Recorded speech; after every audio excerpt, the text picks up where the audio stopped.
Sure, aboti or nothing.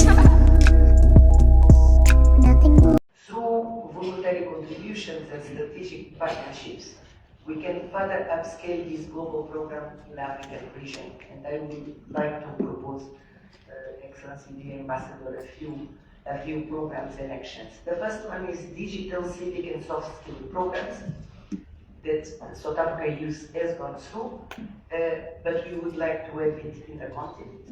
To raise awareness, knowledge and skills of youth, policy makers, policy officers and judges, and we discussed in our bilateral how can we really build on what South Africa is already doing, engaging therefore young people from other countries in the continent.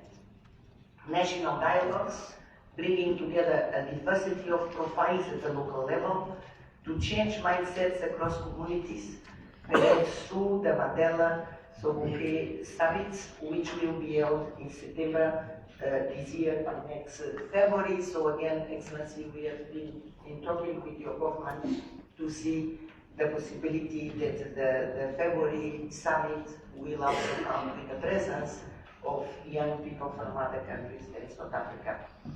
Master classes that we have also been running, particularly related to racial discrimination, to provide future leaders with tools to understand and to prevent gender-based violence and discrimination. Finally, leadership grants, as we have for other programs in Unesco, to strengthen the long-term change with financial support to innovative initiatives led by young people. And I want also to be quite clear on this. This program is about changing mindsets together with men and women, boys and girls. It aims to advance gender equality as a win-win for all and to combat all forms of violence, including men's violence against women and against other men. The program benefits everyone. Men and boys will gain from a more equal world where they can live free and reach their full potential and burden for gender norms which are imposed women and men. Of course, these proposals are not born out of thin air. They are built upon UNESCO past success and lessons learned, and can leverage our tools, expertise, and resources to achieve impactful at scale. It also integrates several other UNESCO initiatives led in Southern Africa, such as our initiative Restoring, launched in Mozambique in 2023, which is about amplifying the voices of women who shape the liberation struggles of the Southern African region, and to give credit to these voices too often forgotten in official records and stories. Through the roots of enslaved people, we launched the network of places of history and memory linked to the enslavement and the slave trade in 2024. With 22 places, including 3 in Africa, Ghana, Mauritius, and Nigeria, this network aims to develop sustainable tourism, benefiting local communities while maintaining these places' historical significance and educating the public about them. These places are powerful tools to teach about difficult stories, fostering reflection and healing, and I invite South Africa to join us in these efforts. I would be remiss if I did not also mention our other key flagship programs, which could be leveraged to advance what we are doing already with the government of South Africa. The first one, our Lab for Human Rights and Dialogue, Lab for Human Rights and Dialogue, which provides skills enhancement to artists to promote human rights through culture. We are currently developing a guideline for human rights and social engagement through arts and culture to expand the impact of this art. Our Fit for Life program, which leverages the power of sports to combat gender-based violence and promote mental health and resilience among youth. These programs share a common goal: to build inclusive, just, and peaceful societies, and I want to thank South Africa for its leadership and commitment to this cause. Excellency, Deputy President, Ministers, Excellencies, the path ahead is clear. Together, we can ensure that the Transforming Mentalities program becomes a catalyst for change and impact. And I thank you very much for that attention.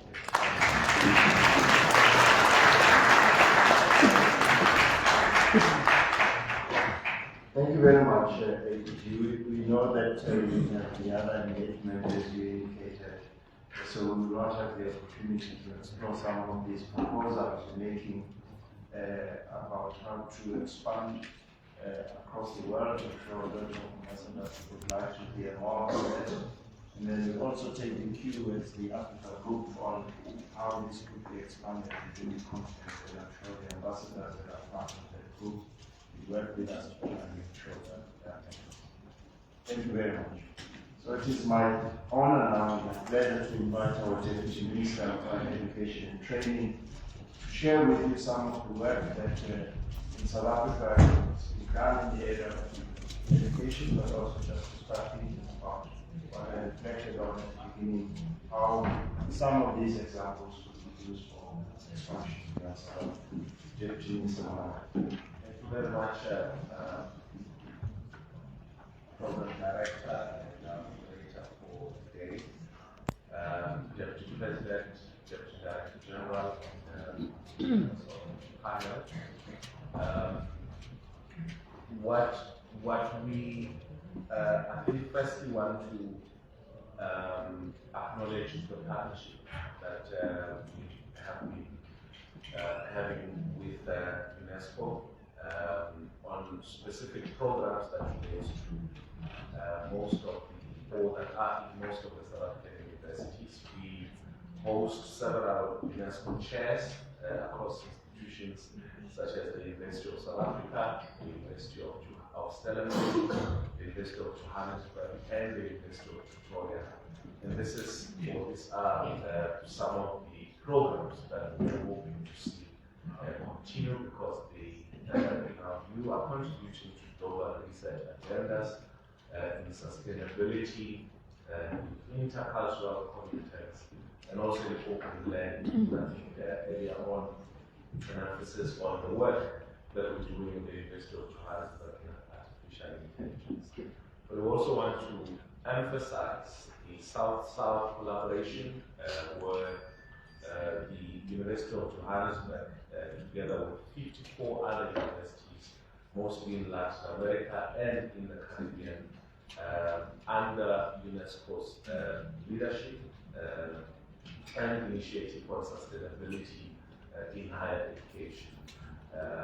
But one of the key things, Deputy President and Deputy Director General, has been on the mobility and academic recognition, where we have now ratified the Addis Convention, but also the SADC Protocol of Education, and recently the Global Convention on the Recognition of Qualifications in Higher Education, which promotes academic mobility and integration across the continent. And this is one of the key issues which we will be pursuing during the G20 throughout the year, specifically around the education in We remain committed to the ratification of various global conventions, which includes the fact that South African graduates and professionals should be on a stronger footing in the global labor market, especially amid rising mobility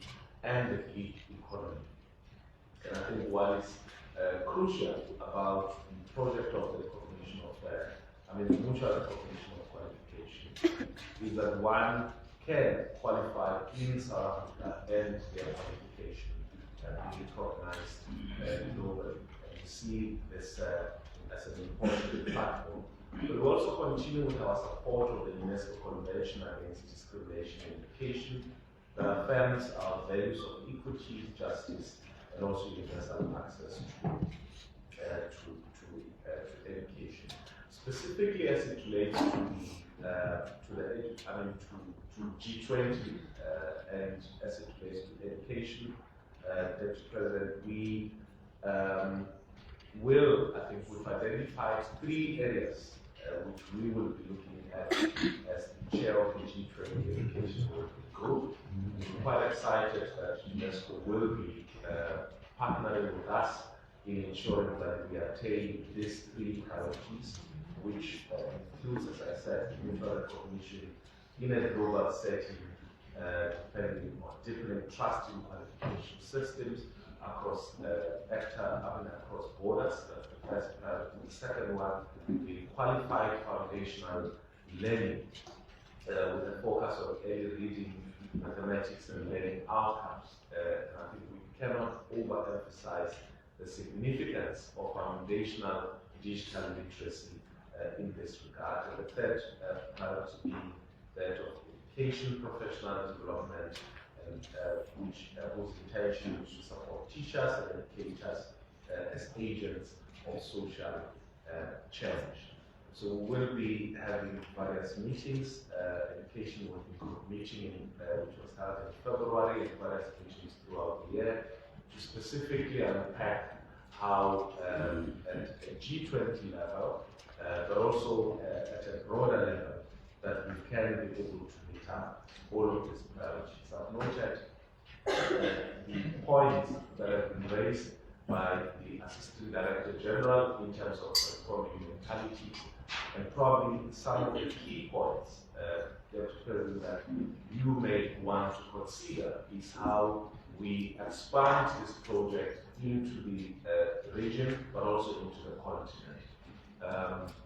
With South Africa being strategically placed, but also having rolled out this project since its launch. And I think the commitment from Unesco to partner with us, not only in terms of words, but also in terms of resources. And I think it's one of the things that we should consider. But I think finally, I think for us, what would be key would be how we prioritize the areas within which we have to expand the transforming mentalities project, meaning that we need to get more champions around this project, not only in our country, but also in the continent. Secondly, we'll have to invest in social media, in various digital platforms, in order to ensure that our message cuts across the continent, but also to use this not only to target young men and young boys, because patriarchy is not only carried by young men. Yes, we understand the importance of this project focusing on young men, but I think it's about socialization. It's about unlearning these practices that perpetuate gender-based violence. And so it's an extension of this transforming mentalities in an inclusive fashion would also be quite helpful. So we remain committed to this project, and we really appreciate the Deputy President's support of this particular project. Thank you.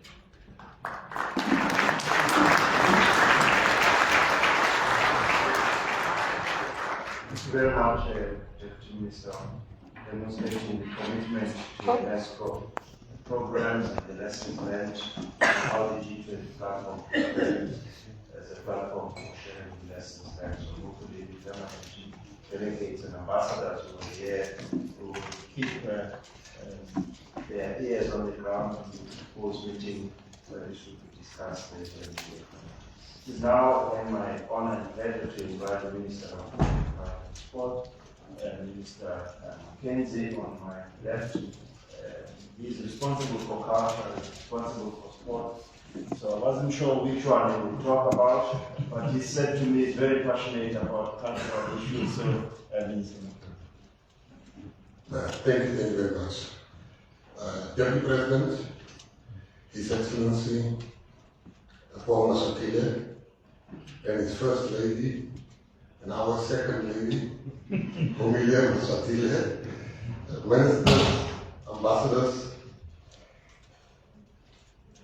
Let me start by saying that, Deputy President, it is very rare, very few will admit that heads of state is coming to UNESCO, and your willingness to come and address us here today truly makes you deserving of all the appreciation and the praise. Can we give the Deputy President the hand?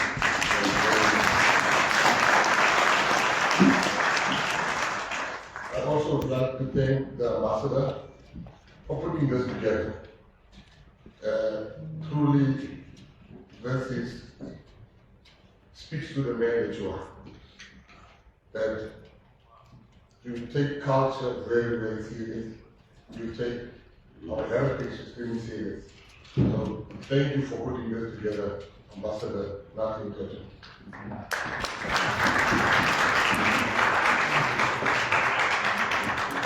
Then to our second lady, Mr. Masaki, you have I've been told reliably that you have set the women's dialogue ablaze with the fiery speech that you've given there. You made us very proud, but I have a concern that it was a women's dialogue and Ambassador Mckenzie was the one that told me what you said. So how he got in there, I don't know if he used his ambassador immunity, but he spoke very fond of you. Thank you very much. I also would like to welcome the Minister of Health of South Africa. Very few people fight as hard for equal health care for the poor, like our Minister. Can you give our Minister please a big round of applause? And lastly, our Program Director, Ambassador Dr. Phil, one of the best scientists ever delivered out of the continent of Africa. So as you can see in South Africa, we have our own Dr. Phil, just like Oprah Winfrey. It is an honor to represent the Republic of South Africa. We don't take this platform lightly. Our relationship with UNESCO is not just symbolic. It's active, it's deliberate, and driven by real impact in the areas of culture, heritage, and sport. We are proud signatories to the key UNESCO conventions. These reflect our values as a democratic country, committed to protecting heritage, promoting fair play, and building inclusive societies. South Africa currently serves on the subsidiary committee of the 1970 convention, a responsibility we take extremely serious. We speak not just for South Africa, but for our region and our continent, advocating for African cultural assets. Just recently, UNESCO supported the inscription of the Nelson Mandela Sites of Reconciliation. This global recognition of our history is a powerful moment, not just for South Africa, but for every freedom-loving nation. We are also proud to host the African World Heritage Fund, the only UNESCO Category 2 center of its kind on the continent. Since 2011, the fund has supported 37 African sites being inscribed on the World Heritage List, including 11 between 2003 and 2024.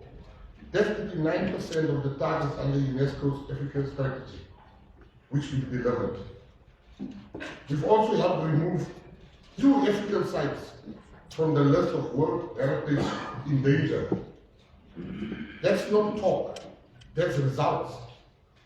Africa's share of endangered sites has dropped from 39% to 32%, thanks to the real work on the ground.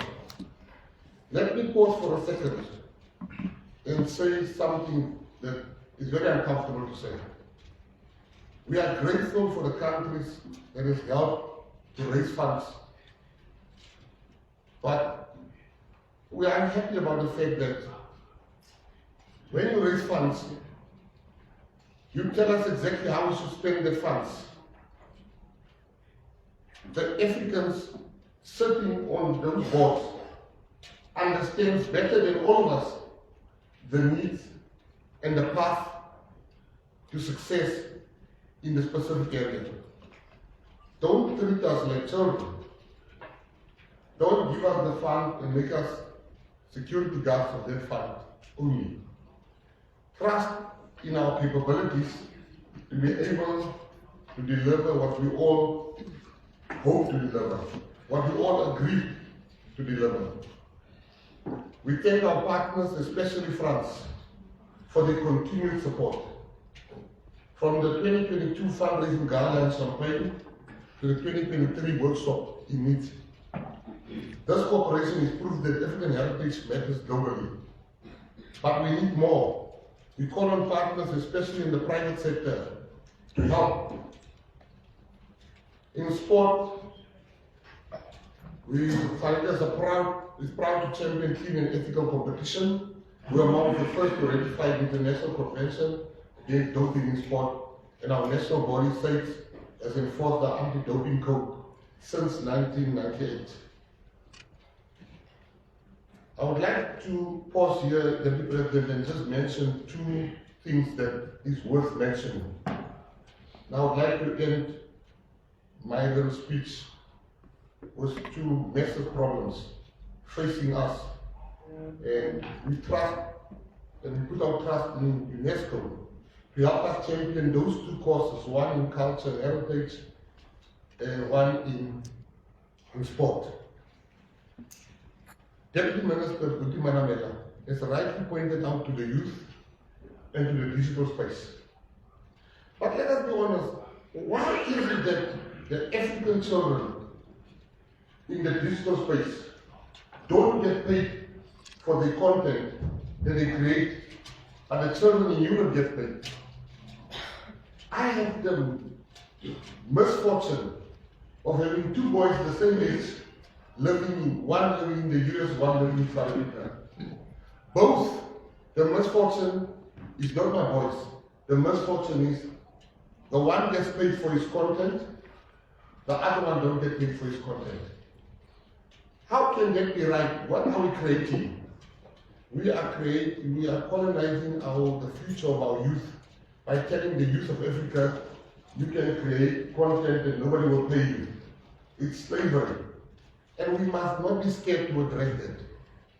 The biggest beneficiary, Deputy President, of content creation in the world is a gentleman that used to live in Uganda. When he moved to Italy, Minister, he made hundreds of millions. But if that same gentleman was still staying in Uganda, he would not have made the cent. We must talk about these things, no matter how uncomfortable it is. It is not right where children from Africa are being told your content we take for free, but the children in Europe, in the West, are being told we are paying you for your content.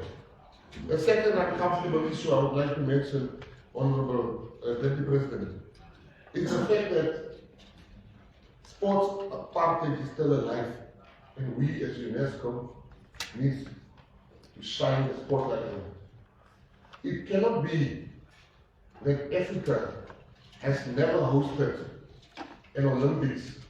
An Olympics has happened for 100 years, and other countries are circulating, holding it for the third time. It cannot be that Africa has never hosted a Formula One. It cannot be when the whole continent is not fit to host the F1. But in Italy and Monaco, within a space of 400 kilometers, you have 3 F1s happening between Italy and Monaco. It cannot be that we never hosted a major tennis championship. It cannot be that we've never hosted a major volleyball championship. And don't tell us that Africa cannot host major events. It is on record that we've hosted the best soccer World Cup ever hosted. And if you argue with me, give me any song of any other World Cup, you will be hard pressed to tell me. But all of you know Waka Waka. Thank you very much. Thank you.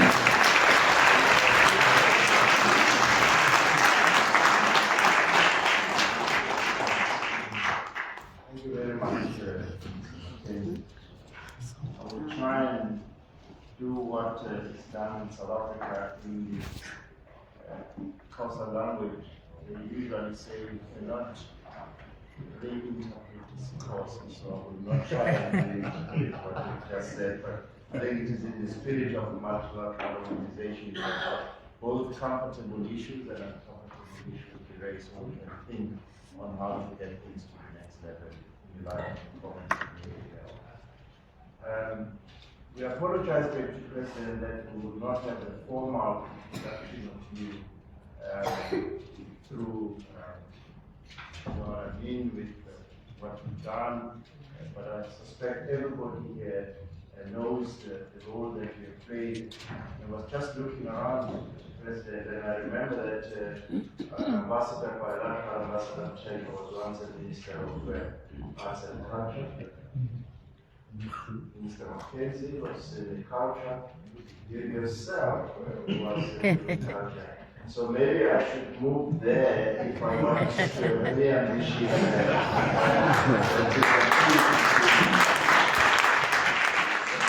Forget about science. But it is my honor and my pleasure, Deputy President, to invite you to please come and address.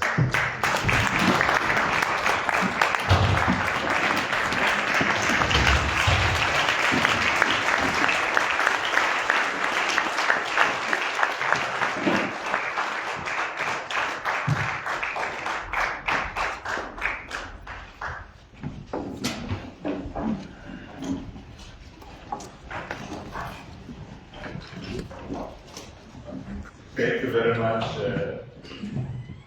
Program Director.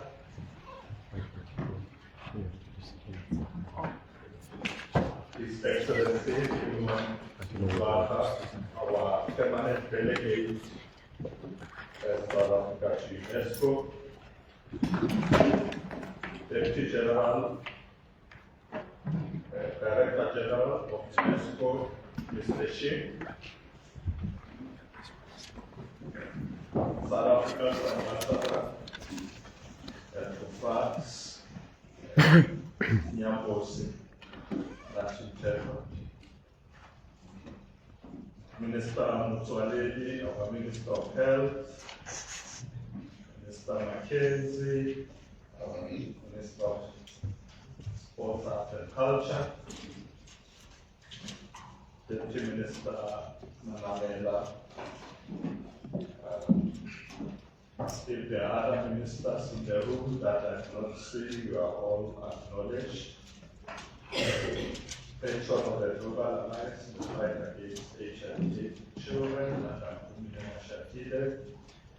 all UNESCO leaders and delegates here present, ambassadors, government officials, excellencies, ladies and gentlemen, good morning, bonjour. We've spent a week here dedicated to strengthening South Africa's historic and warm bilateral relations with France. Our focus has been on expanding existing cooperation, but also identifying new opportunities for collaboration, particularly trade and investments. This week featured a significant meeting with President Emmanuel Macron yesterday, where we collectively pledged to strengthen the bilateral ties between our nations to facilitate even greater investment opportunities. We conducted 2 days of robust discussion with the French business community in our inaugural France-South Africa Investment Conference on South Africa's or South African investment prospects. We actually agreed at this conference that we're now going to make it a biannual conference so that we are able to follow up on the agreements and resolutions that were taken and be able to plan new initiatives. We are convinced, Program Director, that our case will draw further French investment into South Africa, aiding to the already large French presence in our nation, for which we are grateful. There are already more than 400 French companies operating in South Africa.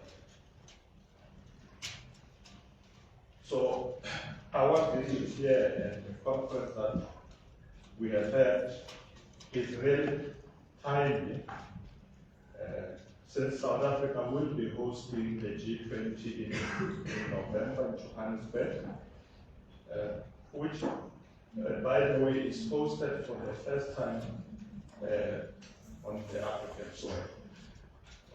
We have accepted the G20 presidency at a time when the world is confronting severe and persistent challenges that are putting our global humanity and nation states on the gravity. That was founded on the United Nations establishment 8 years ago to test. Geopolitical instability and war are causing hardship and jeopardizing our collective future. Rising nationalism, protectionism, and geopolitical interests threaten international cooperation, global economic growth, and innovation. These challenges require inclusive, coordinated responses. Ladies and gentlemen, gender-based violence continues to be one of the ongoing challenges that we face. The Transforming Mentalities campaign, led by Unesco, is playing a huge role in assisting in the fight against gender-based violence through the inclusion, particularly of boys and men. South Africa has been implementing Transforming Mentalities as a tool to combat GBV pandemic in recent years. Today, I want to focus on 3 approaches that we have taken as South Africa to address gender-based violence. First approach is a comprehensive implementation of Transforming Mentalities, bringing it to young South Africans through the Higher Health Initiative. Second is our cross-sectional research programs that look at the underlying social and behavioral factors that drive gender-based violence pandemic in South Africa. Our third approach is our commitment, and the growth of the program in South Africa allows us to work closely with UNESCO to expand it in our region and in the rest of the African continent and the world.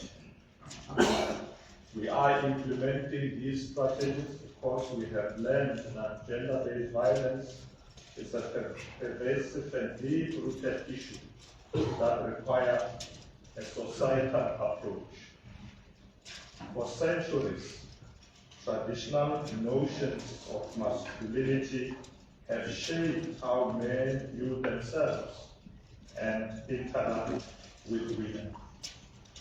These constructs have not only perpetuated harmful stereotypes and gender-based discrimination, but have also hindered the development of inclusive and diverse communities. The gender-based violence has significant repercussions, particularly in terms of precariousness, poverty, and social exclusion.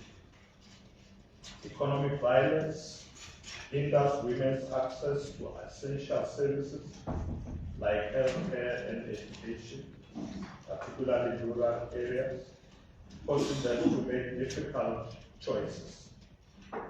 Financial dependency often leads to violent relationships, preventing women from even seeking help or living abusive relationships. Both men and boys should be involved in the fight against gender-based violence. We should increase women's participation in previously reserved sectors, thereby promoting gender equality. It is commendable, Program Director, that the transforming mentalities is playing a huge role in the inclusion of boys and men in finding solutions. It is changing the mindset and improving policies by highlighting effective strategies for engaging men and boys in the pursuit of gender equality.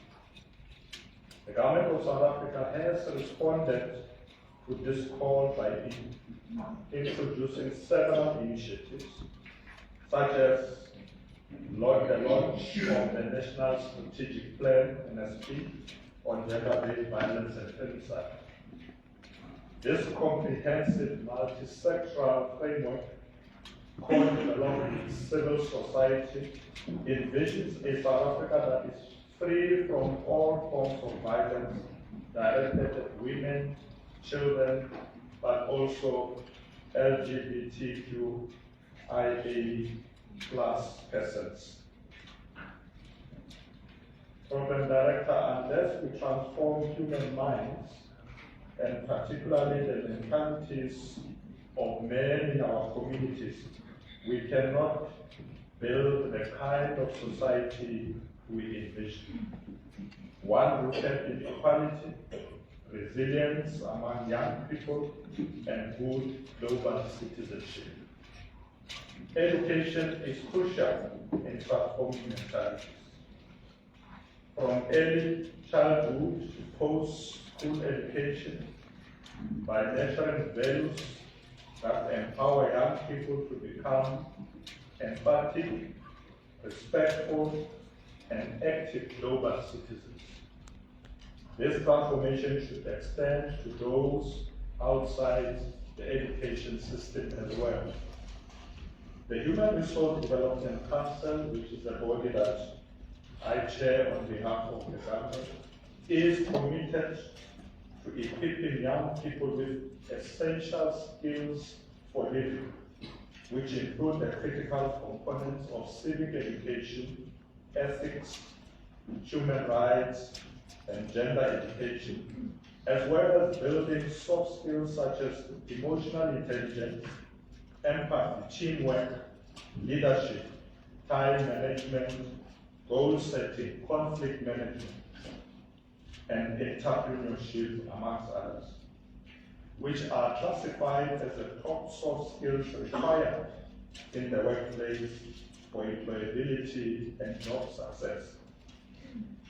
Through integrating these skills into our education and training system, we are building a more resilient, capable, and empowered generation of young South Africans.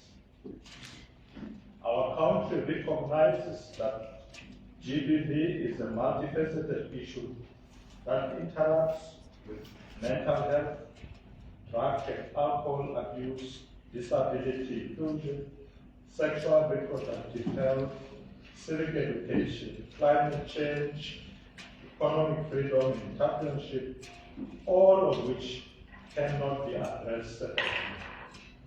The South African government is investing in research to understand the causes and behavior of gender-based violence and its mechanisms to transform mentalities.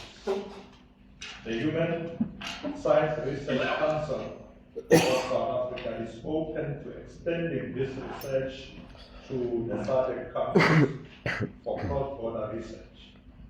The government is working to strengthen civic education to build global citizens who are ethical, preserve humanity, and respect citizens' rights, contributing to a just and democratic society. Ladies and gentlemen, our implementing agency, Higher Health, is working in close partnership with our government. As a recognized global partner of Unesco, Higher Health has already joined forces with Unesco on Transforming Mentalities initiative and is proudly leading by example in South Africa. As a proud partner to UNESCO And our commitment to the cause, we have organized 18 transforming mentalities conferences since the launch at various universities and colleges in our provinces. Higher Health has launched interaction, peer-driven dialogues at post-school education and training institutions, reaching over 421,000 young South Africans. These dialogues help them to explore the causes, impacts, and solutions to GBV, empowering them to take an active role in eliminating violence. Additionally, risk self-assessment toolkits have assisted over 360,000 students identified their personal vulnerabilities and exposure to gender-based violence. Higher Health network of professional counselors, psychologists, and social workers have assisted more than 90,000 students across post-school institutions with psychosocial counseling services and other support services to rebuild young South Africans affected by gender-based violence pandemic. Under the leadership of South Africa's Deputy Minister of Higher Education, Higher Health hosted its fourth consecutive Sobukwe Mandela Summit, which is a leadership camp comprising a series of master classes for 100 youth from all our post-school education institutions each year. Higher Health, in partnership with Unesco, has further taken a bold step by establishing the first of its kind in Africa, a civic and soft skill accredited program.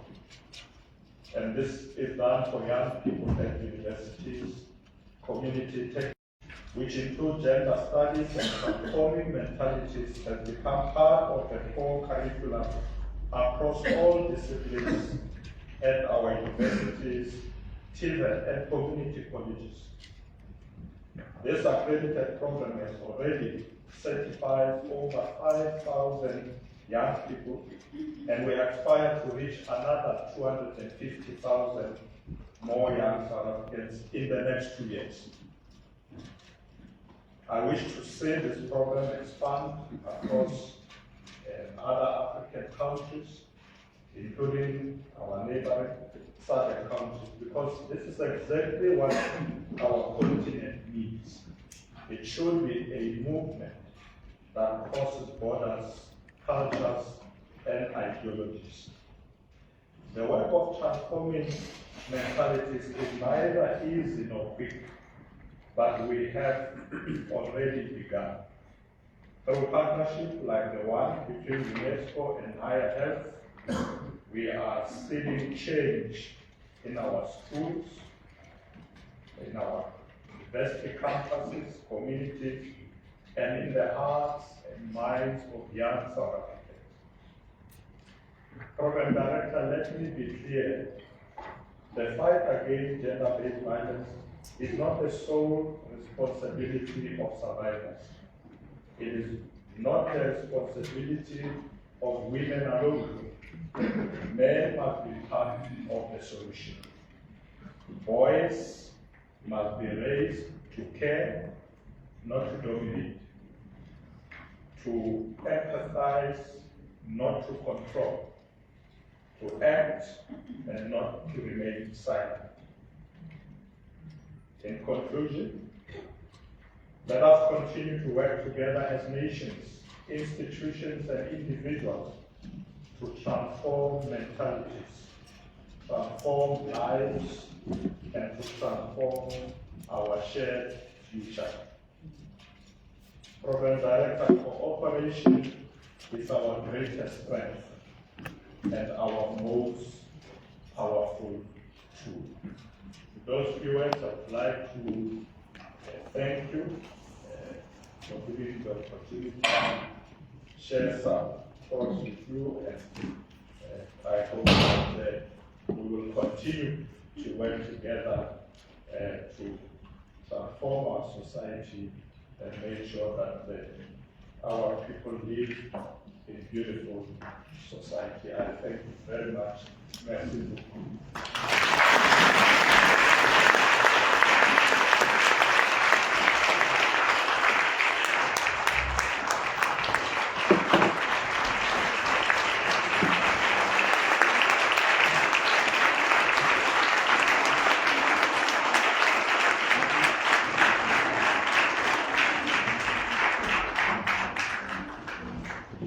In the interest of time, I will not try and summarize.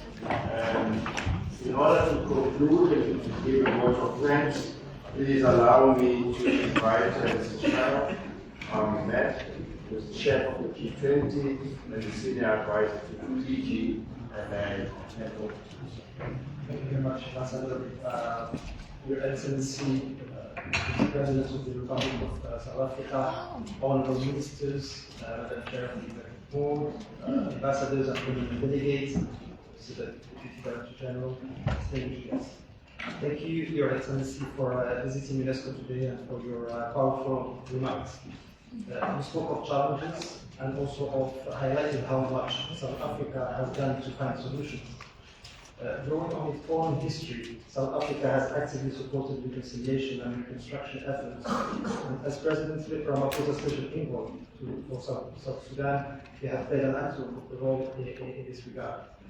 South Africa has also been a long-standing supporter of sustainable development and an advocate for debt relief, especially in Africa, an issue that you are now championing on the stage in the G20 presidency. The country's commitment to peace and development is one of the many reasons UNESCO and South Africa have such a special relationship that continues to grow stronger every day. And as highlighted in the discussions today, South Africa's ambitions align closely with UNESCO's two global priorities, gender equality and Africa. Earlier this year, South Africa ratified the 2003 UNESCO Convention for the Safeguarding of Intangible Cultural Heritage, opening up exciting new avenues for collaboration as we preserve and celebrate South Africa's inclusive practices. And we are honored by the trust we have placed in UNESCO by making us a privileged partner of South Africa's historic G20 presence. Last year, as a privileged partner of the Brazilian G20 presidency, we established a multi-donor fund to tackle climate disinformation. We made a joint call for innovative education financing, including debt for education swaps, and launched an open science initiative. We are proud to continue this work alongside South Africa this year. And as we do, we will continue advocating for education financing, for more inclusive science, and for culture as a tool for sustainable development. I would like to thank you as well for announcing alongside Brazil your support for our organization in developing affordable policies that promote diversity and accessibility in science, technology, and innovation.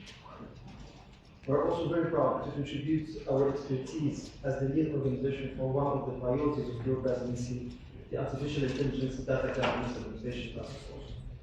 This field is rapidly changing the world with significant potential impact for Africa. It is projected that AI contributes up to 17 trillion to the global economy by 2030, of which 1.2 trillion could be generated in Africa.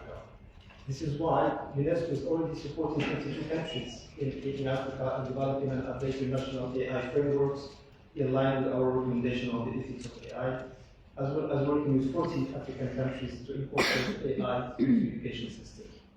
And while technological change offers significant potential, many challenges still stand in the way. Only 37% of the African population has internet access, compared with 67% globally, and for primary schools, the figure stands as just 40%. We hope to ensure that Africa can reap the benefits of these new technologies as we launch the Africa AI Initiative alongside the African Union, G20 members, at a major G20 conference in September. Allow me to thank you again, Mr. Deputy President, for our close collaboration throughout this year and for being here today. I would like to thank honorable ministers, ambassadors and permanent delegates that have joined us for this special occasion, and especially thank you, Ambassador Jawara, for your leadership and cooperation. Thank you.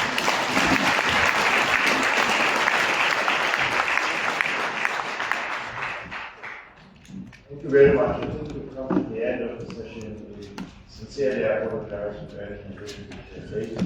Permanent representatives don't generally discuss them. So sincere apologies for this.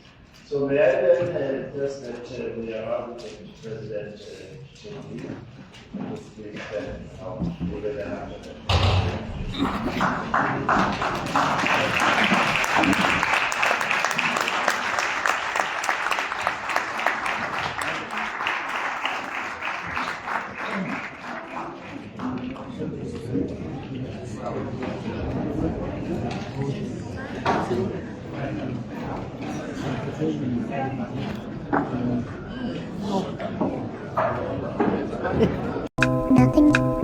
Sure, I would do ownership.